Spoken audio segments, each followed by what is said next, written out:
सभी को praise the Lord. जय मसीह के भाई और बहनों, हम लोग वचन में जाएंगे।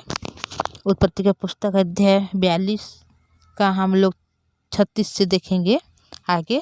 देखिए यहाँ पर लिखा गया है कि तब उसने पिता याकूब ने उनसे कहा, मुझको तुमने निर्वंश कर दिया। देखो, यूसुफ नहीं रहा और सिमोन भी नहीं आया, और अब तुम बिन्यामीन को भी ले जाना चाहते हो। ये सब विपत्तियाँ मेरे ऊपर आ पड़ी है। रूबेन ने अपने पिता से कहा, यदि मैं उसको तेरे पास न लाऊं तो मेरे दोनों पुत्रों को मार डालना। तू उसको मेरे हाथ में सौंप दे, मैं उसे तेरे पास फिर पहुंचा दूंगा। उसने कहा, मेरा पुत्र तुम्हारे संग न जाएगा, क्योंकि उसका भाई मर गया और वह अब अकेला रह गया है। इसलिए जिस मार्ग से तुम जाओगे उसमें यदि उस पर कोई विपत्ति आ पड़े, तब तो तुम्हारे कारण मैं इस बुढ़ापे की अवस्था में सुख के साथ अधोलोक में उतर जाऊंगा। तो यहाँ पर जब देखते हैं भाई और बहनों, इनसे पहले जो हम वीडियो में देखे थे कि क्या हो गया कि यूसुफ के देश, जो उनके बाप दादू का देश है जहाँ पर उन लोग रह रहे हैं, उस जगह में क्या हो गया, अकाल, बहुत ज़्यादा भयंकर अकाल हो गया और खाने के लिए कुछ भी दाना नहीं रहा। उसी समय उन लोगों को पता चला कि मिस्र देश में बहुत सारी अनाज है और लोग उसको मोल लेने के लिए जा रहे हैं।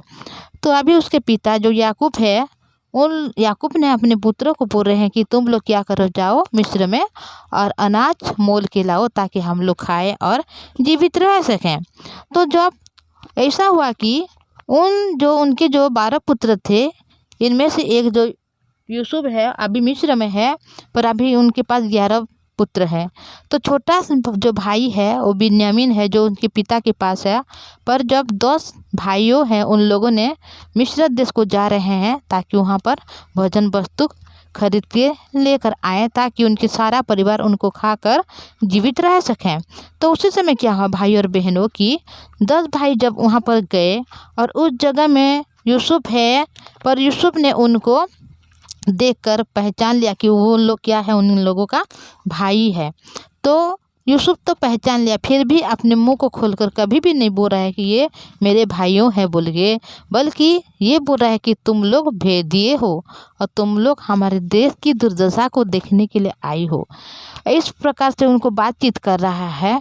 और उन लोगों ने बोले कि हम लोग भेदियों नहीं हैं, बल्कि हम लोग एक ही पिता का पुत्र हैं और हम लोग 12 भाई हैं और एक भाई हमारे पास ना रहा, पर जब छोटा वाला भाई है वो हमारे पिता के पास है बोल के। तो उसी समय यूसुफ ने यहाँ पर क्या बोला कि तुम लोग जाकर अपने छोटे भाई को यहाँ पर लेकर आओ, नहीं तो मैं आप लोगों को भेदियों समझूंगा बोल के। और जब उन लोगों ने अपने भीतर में, मतलब अपने आप में, जो भाइयों ने बातचीत करने लगी, उस बात को वह समझता था, पर उन लोगों को पता नहीं कि ये हमारा भाई यूसुफ है और हमारे जो बातचीत कर रहे हैं उनको समझ पा रहा है बोल के।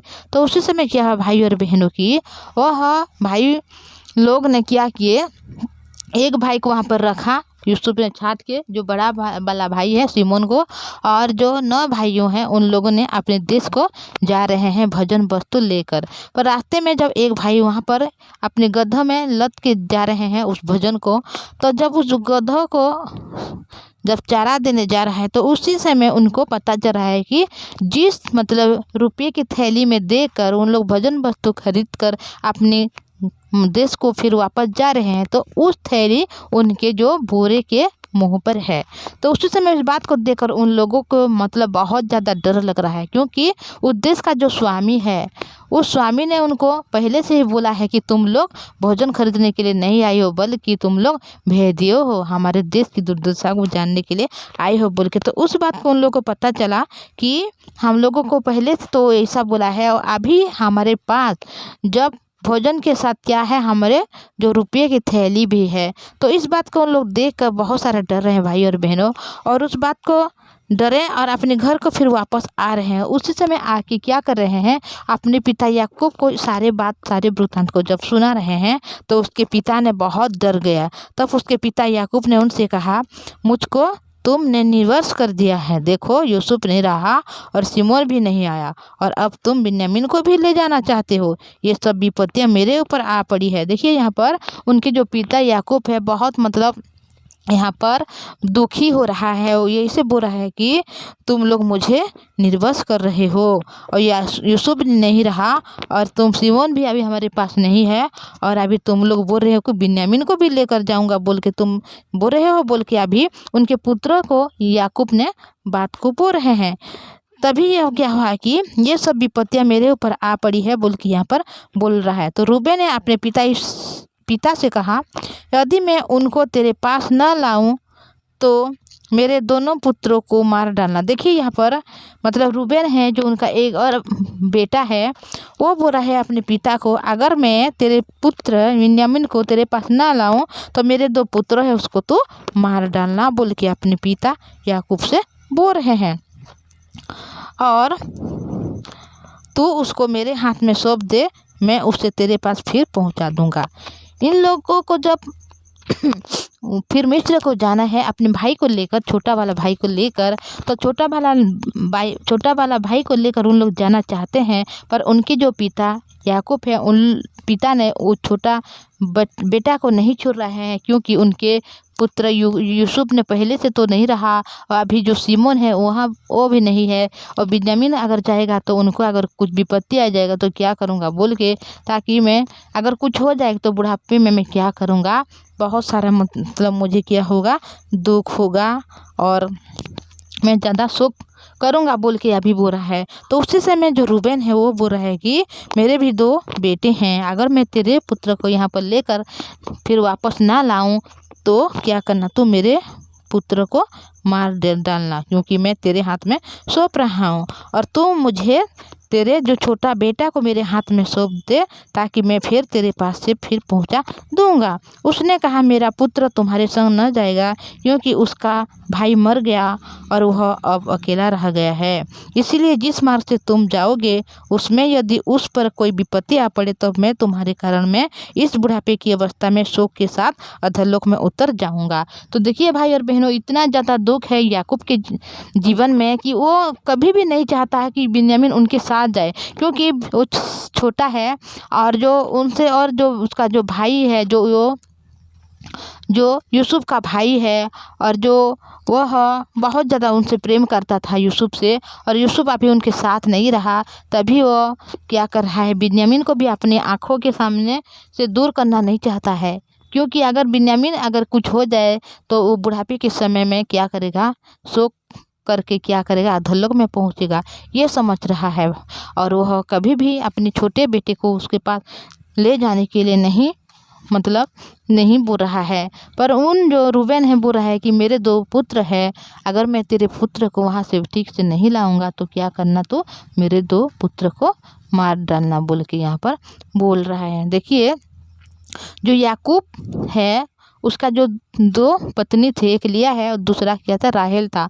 तो वो जो याकूब की जो पत्नी राहेल, याकूब ने राहेल को ज़्यादा प्रेम करता था, और राहेल के लिए वह कितने वर्ष मतलब वहाँ पर दास काम किया, वहाँ पर पहले 7 वर्ष किया और फिर 7 वर्ष काम किया। अपनी राहेल को पाने के लिए वह 14 वर्ष वह क्या किया, दास जैसा काम किया अपने मामा के घर में, तभी राहेल को वह पाया था। उस राहेल को इतना प्रेम कर रहा है, और जब बिन्यामीन उस समय जन्म हो रहा है तो उसी समय क्या हो गया, राहेल की मृत्यु हो गई। तो राहेल के 2 पुत्र है, एक है यूसुफ और दूसरा है बिन्यामीन। तो अभी यूसुफ भी उनके साथ नहीं है, और बिन्यामीन जब उसके साथ है तो वो याकूब कभी भी नहीं चाहता कि बिन्यामीन भी उनके संग जाए और उसको भी कुछ हो जाए, तो इसीलिए वो नहीं छोड़ रहा है। तो हम लोग देखेंगे भाई और बहनों, क्या बिन्यामीन को छोड़ रहा है, उन लोग क्या कर रहे हैं, और अपने बड़े भाई को बचाने के लिए क्या छोटे भाई को लेकर जाएंगे, क्या याकूब उसको छोड़ेगा जाने के लिए,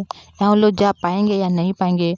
और उसके और एक विपत्ति है कि उनके जो थैली जो उन लोग खरीदे थे, जो रुपया को देकर, उस थैली फिर उनके जो पास में आ गया है, बुरे के मुँह में है, तो उन लोग क्या करेंगे, उसको छुपाएंगे या नहीं छुपाएंगे, हर एक बात को हम लोग धीरे धीरे करके देखेंगे। ये परमेश्वर की जीवित वचन है भाई और बहनों। परमेश्वर हमें ये वचन के द्वारा बहुत कुछ सिखाना चाहते हैं, तो हम केवल वचन को रिसीव करें और उसको ही ग्रहण करके आगे बढ़ें, ताकि हम परमेश्वर की सारे अनुग्रह को पा सकते हैं।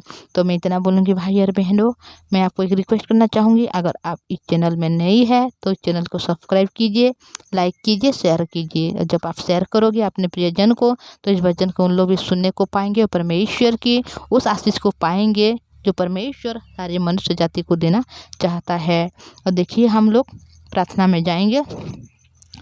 पवित्र परमेश्वर पिताजी, धन्यवाद आपकी पवित्र अनुग्रह के लिए, धन्यवाद प्रभु जी। आपने संभाला, आशीष दिया, अनुग्रह किया प्रभु। हाँ पिता परमेश्वर जी, यूसुफ जब अपने पिता के पास में था, अपने भाइयों के साथ में था, तो उसी समय कभी भी यूसुफ को उन लोग पसंद नहीं किए, बल्कि उनको मारने के लिए बहुत सारे षड्यंत्र को रचे और लास्ट में उनको मिस्र में बेच डाले।